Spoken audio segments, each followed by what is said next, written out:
4 నెలలు ఉంటుంది. 10th result రోజు. ఫెయిల్ అయిపోయినా ఎగతాళి చేస్తారని ఎవరిని కలవలేదు. సరే నువ్వు చదువుకో. ఏం లేదు, నిన్న పొద్దున్న మన ఏఎస్పీ గారు ఆయన పేరు విజయరాఘవ మాత్రమే అని చెప్పినప్పుడు మన శంకర శాస్త్రి గారి మొహం చూడాలి, అలాగే చిన్నబోయింది. సార్దే కులం మీకేమన్నా తెలుసా? అది నాకు తెలీదు. రేపట్లోగా కనిపెట్టి చెప్తాను. సార్ వచ్చేసారు.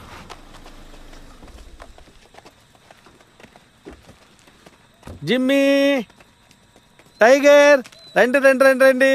ఎలా ఉన్నారు? ఏంటయ్యా ఆ తాగుబోతు ఇంటికి వెళ్ళావట్టుగా? సార్ వెంకటకి ఫోన్ చేసినప్పుడు తీయలేదు, అందుకే నన్ను నేరుగా వెళ్ళి ఎంక్వైరీ చేసి రమ్మన్నారు. ఏమైంది? తెల్లవారుజామున 4 గంటలకి ఇంట్లో నుంచి వెళ్ళిన వాడు ఇప్పటిదాకా రాలేదట. ఓ మూర్తి, అయ్యా ఇప్పుడు నీకు గుడ్ మార్నింగ్ చెప్తే నువ్వేం చేస్తావు? గుడ్ మార్నింగే చెప్తానయ్యా. కానీ ఆ ఏఎస్పీ ఉన్నాడే, నేను గుడ్ మార్నింగ్ చెప్తే వేర్ ఇస్ ద రిపోర్ట్ ఎక్కడా అని ఇంగ్లీష్లో తెలుగులో మార్చి మార్చి అడుగుతున్నాడు. రేపు నన్ను చూశాడే అనుకో, అసహ్యంగా మాట్లాడతాడు. ఏం చేద్దాం? అయ్యా నేను పొద్దున్నుంచి అడుగుతూనే ఉన్నానయ్యా, ఆ డాక్టర్ అమ్మే లేట్ చేస్తోంది. అలాగా? అవునయ్యా. సరేరా, నేను అడుగుతాను. డాక్టర్ సార్ వచ్చారు. ప్రొఫెషనల్ రిపోర్ట్ ఇప్పుడు రెడీ చేయగలను. ఫైనల్ రిపోర్ట్ టైం పడుతుంది.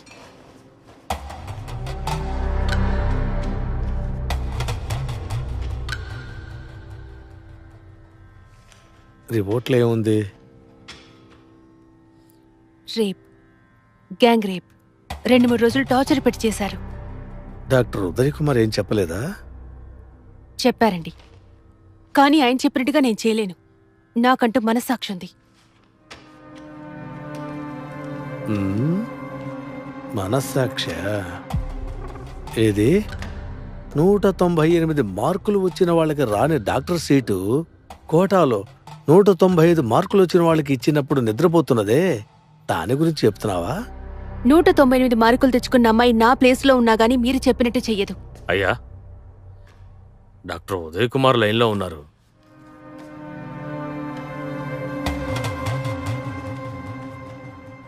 డాక్టర్, మీ అసిస్టెంట్ రాసే రిపోర్టు డిస్ట్రిక్ట్లో ప్రశాంతత లేకుండా చేసేలా ఉందే.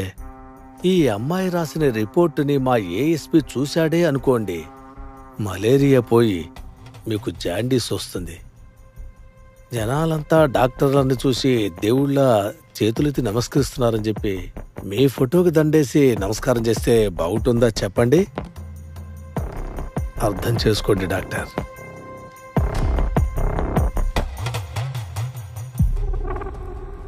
ఇంకా నా ముందు డాక్టర్ కోట్ వేసుకుంటుందా? ఇంకేం వేసుకుంటుందయ్యా? సార్, కుమార్ అతనికి సంబంధించిన వాళ్ళపైన కంప్లైంట్ ఫైల్ అడిగారు కదా, తీసుకొచ్చాను సార్. ఓహో, మన స్టేషన్లో ఇన్ని కేసు ఫైల్ చేశారా? అయితే నేను చెప్తాను, ఏ కేసు ఫైల్ చేయరన్నమాట.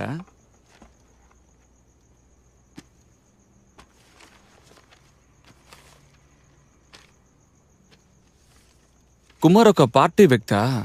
అవును సార్, అతను ప్రజా పార్టీలో ఉన్నాడు సార్. కేవలం 2 సంవత్సరాల్లో యువతలో తను మంచి పేరు తెచ్చుకున్నాడు సార్. పార్టీలో కూడా పెద్దవాడయ్యాడు సార్. మరెందుకని ఇన్ని కేసులు? పార్టీలో ఉండే వాళ్ళకు నచ్చకపోతే అధికారులు కూడా నచ్చాలి కదా సార్. గుణశేఖర్ అంటే మన స్టేషన్లో ఎవరెవరికి ఇష్టం? డబ్బున్నవాళ్ళు, రాజకీయ నాయకులు, అప్పుడందరికీ నచ్చుతుంది కదా సార్. మీకు ముందున్న ఏఎస్పీ గారు కూడా ఆయన బాగా క్లోజ్. నాగరాజుకి పేర్లో మాత్రమే రాజు ఉంది సార్. అమాయకుడు. మంచి ఎలా చేయాలో తెలీదు, చెడు ఎలా చేయాలో తెలీదు. పైనుండే వాళ్ళు ఏం చెప్తారో అలాగే నడుచుకుంటాడు సార్. మన ఇన్స్పెక్టర్ శంకర్కి బాడీ తీసుకుని తగలబెట్టి మీరిద్దరూ 4 నెలలు ఊరు వదిలిపెట్టి వెళ్ళండి. ఈ గొడవ తగ్గిన తర్వాత నేనే చెప్తాను. సార్, మాకు పాతి పెట్టడమే అలవాటు అండి. తగలబెట్టాలి, అర్థమైందా? అర్థమైందయ్యా.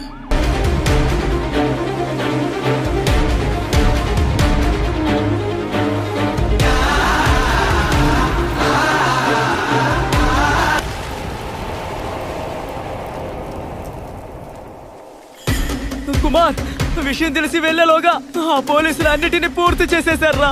నిన్ను ఎలాగైనా ఇరికించాలని ఆ పోలీసులు అందరూ ప్రయత్నాలు చేస్తున్నారు.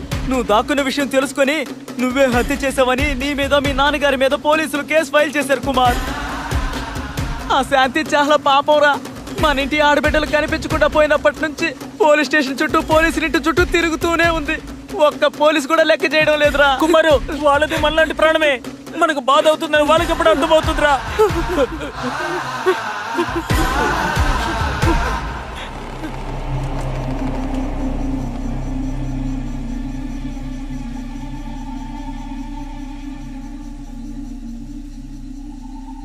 ఇన్ని రోజులుగా వాళ్ళని మనం కొట్టామంటే నొప్పిగా ఉంటుందని ఎంత కష్టమైనా అడ్డుకున్నాం.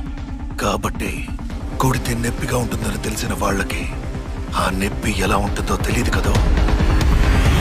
నేను పుట్టాను, లోకం మెచ్చింది, నేను నవ్వాను, ఈ లోకం వేచింది.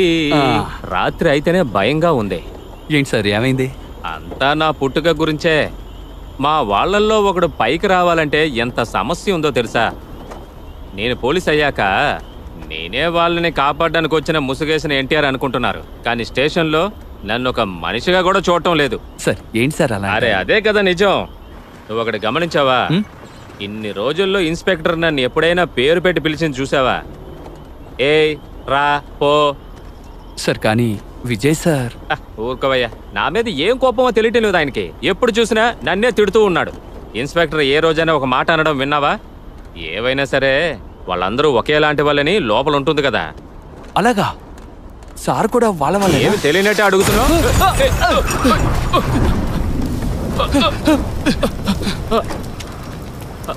రే ఎవడ్రా వాడు? ఏ దుర్మార్గుడు రా పోలీస్ బండి మీద బాంబు వేసింది? ఎవడ్రా వాడు? బయటికి రా, బయటికి రారా.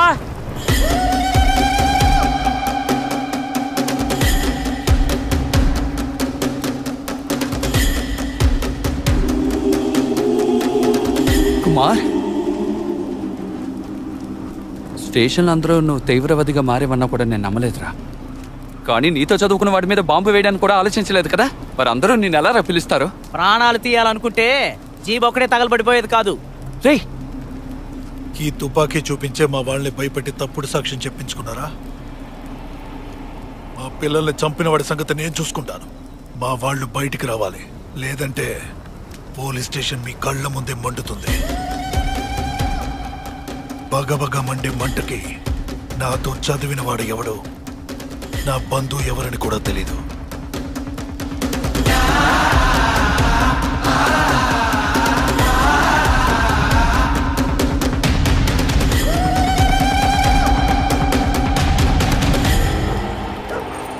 నేను వాసన అమ్మాయిలు పనిచేసిన చోటుకు వెళ్ళి ఎంక్వైరీ చేసి వస్తున్నామండి. సడన్ గా నిప్పు బాంబు ఒకటి జీప్ మీద వచ్చి పడిందండి. ముందు ఏం జరిగిందో మాకు తెలియలేదండి. మనిషి ఒక వైపు దిగి పరిగెత్తామండి. ఈ ఏనుగులు భయపడడానికి వేస్తారు కదండి పూర్తాడు, అలాంటిదండి.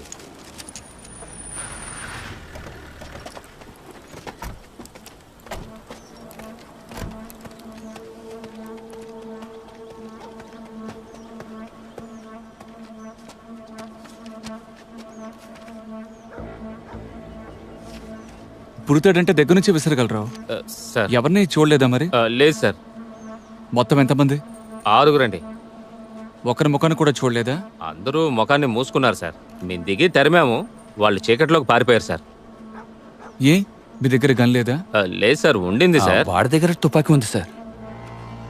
అంటే ఏంటంటే తుపాకులున్న 6గురిని మీరిద్దరూ తరవడం వల్ల తిరిగి కాల్చకుండా భయపడి పారిపోయారు, అంతేనా? సార్ పెట్రోల్ బాంబు వేశారు సార్.